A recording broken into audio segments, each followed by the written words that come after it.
आइए बैठिए बैठिए। अरे वहां नहीं, यहाँ बैठिए, गर्मी बहुत है ना। अब खड़े खड़े क्या कर रहे हैं, जाइए ना, हाथ पंखा ला करके हवा लगाइए ना। इतनी धूप में चल करके आए हैं, हमारे होने वाले जमाई है ना। जमाई नहीं, बेटा।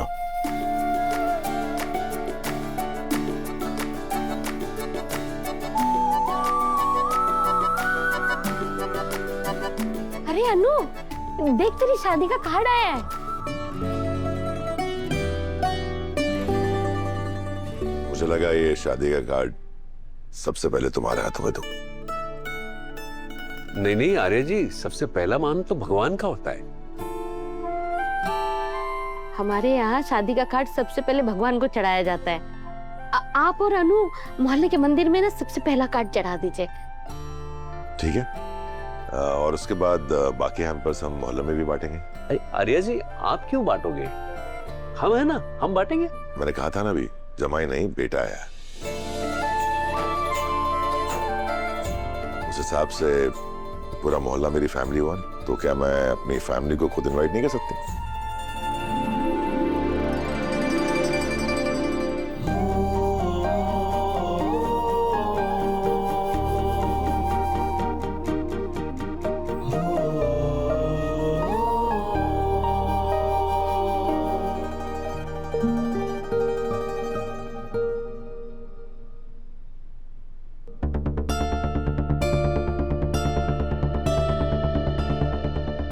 माँ, आर्य सर की शादी है, दिल्ली के सबसे बड़े बिजनेसमैन की शादी है। शादी उनके लेवल के अकॉर्डिंग होनी चाहिए, उनके स्टेटस के अकॉर्डिंग होनी चाहिए।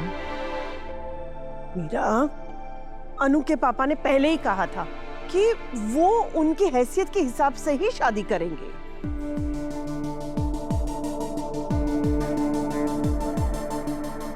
अच्छा ठीक है, वो जितना कर सकते हैं वो उतना ही करें, लेकिन बाकी सब चीजें तो हम हैंडल कर सकते हैं ना। कि तुम क्या कह रही हो मीरा? हम उन्हें ऐसा बताएं ताकि उन्हें एहसास हो कि उनमें और हम में कितना फर्क है। नहीं, मैं ये नहीं कर सकती। मीरा छोड़ दो ना, मॉम को समझाने का कोई फायदा नहीं। मैं तो समझा समझा के थक गई हूँ, पर इन्हें मेरे अगेंस्ट ही जाना होता है हमेशा। हाँ तुम मैम प्लीज बात को समझने की कोशिश कीजिए। बात यहाँ पे सिर्फ पर्सनल गेस्ट की नहीं है, बहुत सारे डेलीगेट्स भी आ रहे हैं और उन्हें हम ऐसी शादी में नहीं बुला सकते जिसका थीम ही चांदनी चौक हो। अगर हमने उन्हें नहीं बुलाया ना तो इसका असर हमारे बिजनेस पे, हमारे शेयर प्राइजेस पे, इन सब पे पड़ेगा। प्लीज आप एक बार बात समझिए और आर्य सर से एक बार बात कीजिए ना प्लीज। ठीक है, आर्य को आने दो, मैं उससे बात करती हूँ।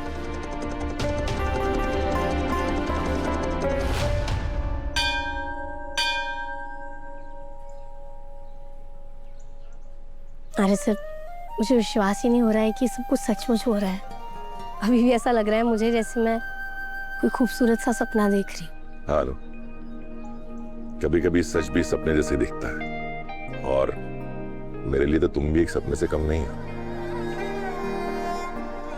मैंने कब सोचा था कि तुम्हारी ऐसी लड़की मेरी जिंदगी में आएगी और मैं कभी शादी के बंधन में बंधने जाऊंगा।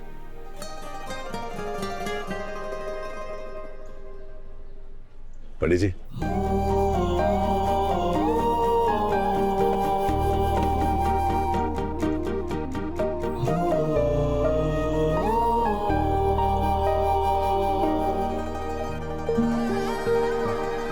सारी मुश्किलें खत्म हो गई हैं आर्य सर, अब देखिएगा सब अच्छा ही होगा।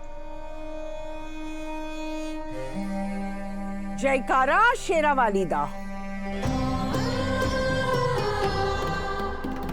बोलो सच्चे दरबार की जय।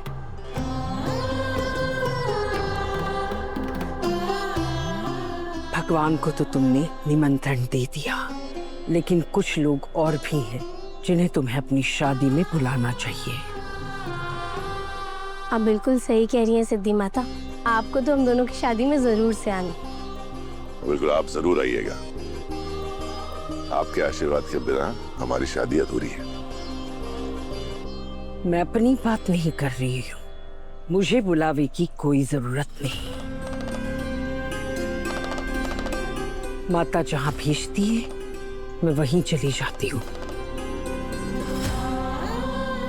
लेकिन कोई और है जिसे तुम्हें अपनी शादी में बुलाना पड़ेगा। वो तुम्हारी शादी में आएगा, जरूर आएगा। तुम्हारा कोई अपना।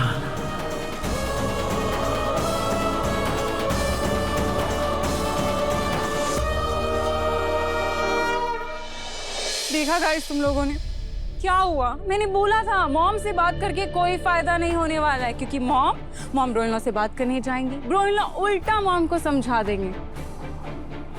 देखो समझा दिया उन्होंने। अब इवेंचुअली शादी उस चीप से मोहल्ले में ही होने वाली है। क्या कैसा लगेगा यार? और मैं अपनी फैमिली को कैसे बुलाऊंगी हर्ष?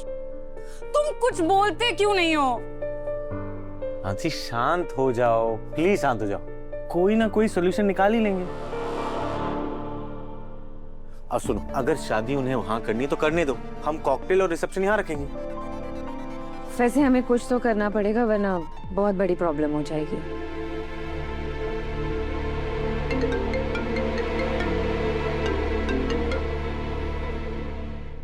हाँ बोलो। मैम, आपसे मिलने कोई आपकी कैबिन में आया है। कौन है? उन्होंने अपना नाम जेके बताया है।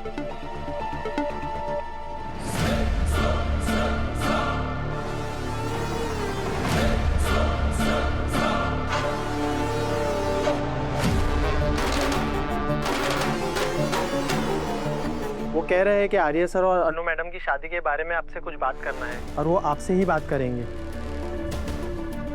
आर्य सर और अनु की शादी के बारे में? हाँ ठीक है, मैं आती हूँ। आखिर कौन हो सकता है जो आर्य सर और अनु की शादी के बारे में बात करेगा?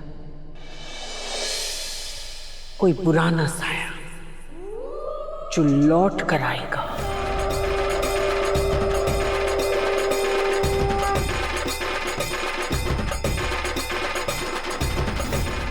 जयकारा शेरा वाली दा, बोलो सच्चे दरबार की जय।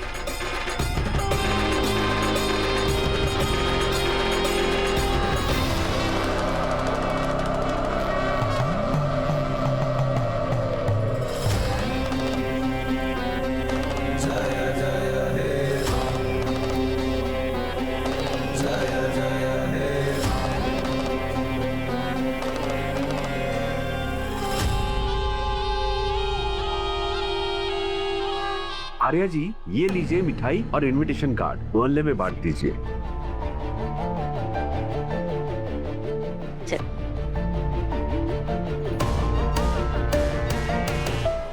कोई और है जिसे तुम्हें अपनी शादी में बुलाना पड़ेगा। वो तुम्हारी शादी में आएगा। कोई तुम्हारा अपना, कोई पुराना साया जो लौट कर आएगा।